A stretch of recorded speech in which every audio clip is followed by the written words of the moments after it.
Hey guys, my name is Hitesh and welcome to my channel. You know polar coordinates tool in Photoshop, you must know it. People across the globe creates beautiful 3D pictures with the help of polar coordinates tool.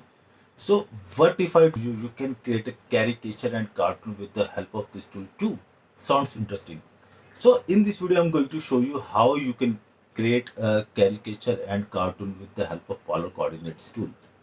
So please watch this video till the end, and if you like this video please subscribe to my channel and press the bell icon. So without wasting any time, let's start this video.